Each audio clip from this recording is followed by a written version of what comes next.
Welcome into the Alabama Football Report. Tom Downey here. Once again, it was a busy and productive weekend for Alabama football. The transfer portal window officially closed, but players in the portal can still commit, and there will occasionally be a few extra reported news of people entering the portal because there's 48 hours to process it, but there's also a nationwide holiday, so it might be some delayment on that front, but seems like no more entries for Alabama, only additions, and there's a lot of good ones to discuss here on today's show.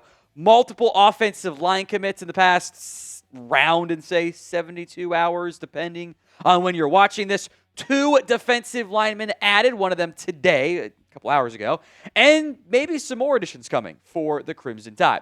Appreciate every single one of you who have subscribed, especially those of you who got us over the 37K mark here on the show. You want more free Alabama football YouTube videos? Hit that sub button for me right now. Let's get into the most recent addition. Desmond Umeozulu has been added to Alabama, committing from South Carolina today. A key addition up front, some Bandit Wolf hybrid stuff. I do wonder if he just kind of gets most of his reps at Bandit, but in some passing downs out there, and maybe in some run looks. If Yanze Pierre needs a breather, he makes some sense at Wolf there. But defensive end edge is where Umeozulu will be lined up. He played a rotational role, I'll call it, for South Carolina this past season. Bit of a slower developing player, but I think got better each and every single year.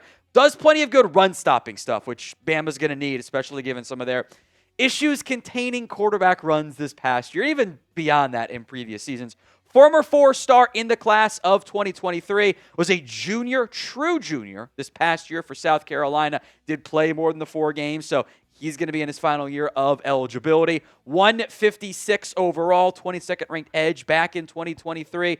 3rd ranked player out of Maryland. Only missed 1 game in his career at South Carolina. Some veteran depth here up front for Alabama. And depth, I think, is a good one-word reaction for this particular edition. You needed a lot of help up front with both trenches, as we'll discuss offensive line here more in depth in a little bit, D-line too as well. Massive overhaul from a roster construction perspective. So give me your one-word reaction to Alabama landing Desmond Umeozulu. Sticking along the defensive line, this is a literal big transfer edition because Terrance Green is an extremely large human being. Desmond Umeozulu was listed at 6'5", 255. Terrance Green is also 6'5", but he's 330 pounds, a large human. If you're thinking, that sounds like a nose guard, you're right. That does sound like a nose guard, and it makes sense for Green to hop into the portal. He was a rotational piece up front for Oregon, but Amari Washington, heading back to school, was going to limit his playing time. He's going to, instead of taking a step forward for Oregon and playing a bigger role, now he's going to jump over to Alabama, and I think potentially play some starting snaps up front. The pressure rate is not very high. It's never going to be. He's a run stopper. Former 4-star, 254 overall. Number 35 ranked defensive lineman in his class back in 2023. He redshirted a year, so he's got 2 more years of eligibility. He's finished up his redshirt sophomore season for the Ducks. A lot of change up front here for Alabama. London Simmons, Edric Hill are the main ones back, but Kedrick Bingley-Jones, you got some other transfers like Caleb Smith who offer some inside-outside flexibility. Terrance Green, I think, will play a big role. Maybe Jeremiah Beaman, Isaia Faga, Stevie M can take a step forward. I know there's some love for Corey Howard. We'll see how he develops as a true freshman, but Bama really overhauling this front, this kind of often dirty work-focused front that has a lot of run stopping and aren't always going to be the most productive in terms of pass rush and sacks. In general, do you guys like the transfer portal? There were definitely moments that it was fun, and I've enjoyed it, and it's entertaining, and it makes sense, but now it's a bit out of control, I think, and everything changes every year. Can we get like a 3-year contract with a buyout for some of these guys? Like, do we have to go the soccer style and do like transfer fees? It's a little bit, and we need some more guardrails. But overall, what do you think about it? Why for yes and for no do you like the transfer portal? Let's go to the offensive line, which, I mean, this is just massive overhaul as well. First up is Texas offensive guard Nick Brooks, who did start games last year for the Longhorns. Can also play tackle, by the way, and he played mostly guard for the Longhorns, in part because of all the injuries they were suffering. 6'7", 349, just wrapped up his freshman season out of Cedar Rapids initially. Here's the downside with Nick Brooks. He didn't play well last year. There's no way around it. 4 sacks in 221 snaps was really bad. He got worked by Kentucky. 3 sacks in that game. Wasn't a great run blocker, but he was a 4-star recruit as a tackle, mind you. So I am very curious, what Alabama does, because they brought him in for a visit. He picked Texas. I think this was someone they liked as a recruit and think they can develop him. But development is going to be key. I know you see Texas starter. I wonder if there's going to be some more development time needed for him. Deal alert for you guys. These Alabama hoodies and more are up to 50% off at chatsports.com/Bama hoodie. We'll put that link for you in the comments section and the description of today's show. Chatsports.com/Bama hoodie. Not quite the one-to-one black one that Kalen DeBoer wears, but some similar looking ones. Get yours today. Chatsports.com/Bama hoodie. More offensive line additions. I do wonder if in the end Ethan Fields ends up being a reserve for the Crimson Tide this year. I'm sure they promised him a chance to compete because competition is going to be the name of the game for this offensive line throughout the preseason, I'll call it, fall camp, etc. Sophomore last year for Ole Miss, should have another year and a half or 2.5 years of eligibility left because he redshirted a year.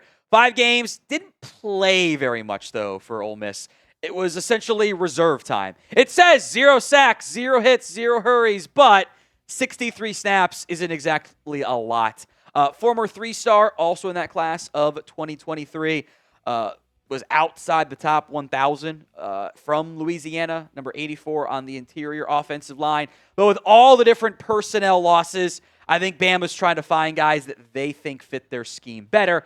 And I do think Racin Delgatty from Cal Poly is a player the staff is excited about and thinks is a good fit for them. Now, he faces a significant jump in competition after he transferred in from Cal Poly. It's going to be a real change for him. But kind of, like some of the other interior linemen, especially at center Bama's had, he's a bit undersized. He's not the biggest guy at 6'3", 330. Didn't get beat in pass protection against Utah. Maybe it was one big game he played, worth mentioning there. 11, pressures loud, a little high on the flags, maybe a slight concern on that front, but the 61.8 run block rate wasn't too terrible necessarily either. You'd like it to be higher. In general, I have no idea what the offensive line is going to look like come week 1. I wonder if it'll be the same come week 7 and week 13. I would say the only guy we can really, truly pencil in as a starter is Michael Carroll because he started last year. But is that left guard, right tackle? I hope Jackson Lloyd wins the job at left tackle, potentially. Maybe William Sanders gets a shot. I think Ty Haywood, Nick Brooks makes sense. Caden Strayhorn is also a transfer who played center for Michigan in the bowl games. Figuring out what this offensive line looks like with almost all new pieces is interesting. And there's going to be a lot of, I think, competition and maybe a lot of concern. Then again, the Bama offensive line wasn't that great. They're also losing their best piece in Caden Proctor and Parker Brailsford. Those are 2 big losses. The other guys weren't great, looking for them be whatever, but it's a lot of change, man. So what do you think is going to be the case for the Alabama offensive line in 2026? B, for they're going to be better. W, for they're going to be worse. One more name to monitor here. As of filming, no details on commitments anywhere else. But Yale wide receiver transfer Nico Brown visited Alabama. He did not announce an offer, and I don't know if Bama actually did offer him. Well, this is one to monitor because he was super productive for Yale this past year. After hardly playing his first 3 years on campus, I think he's a redshirt sophomore this past year, but would require the medical redshirt. It's kind of weird. At least a year. Over 1,000 yards, 11 touchdowns. He's taken 5 visits that we know about. Michigan State, Northwestern, UCLA, visiting Virginia today, up on Sunday, if you're watching not on Sunday, by the way. You have to get bodies in this wide receiver room. The top guys are fine. Ryan Williams, hopefully remembers how to catch and plays the outside, and it's better for him. Latsier Brooks, I'm excited for. Rico Scott, keeping him was a big deal when Isaiah Houston hopped in the portal. Noah Rogers is good depth. Excited about Derek Meadows, Sidarian Morgan, long term. You can't just have 7 receivers. That 7th guy, by the way, MJ Mathis, who essentially a freshman recruit, committed today, should enroll early next week. But that's like break in case of emergency redshirt year guy.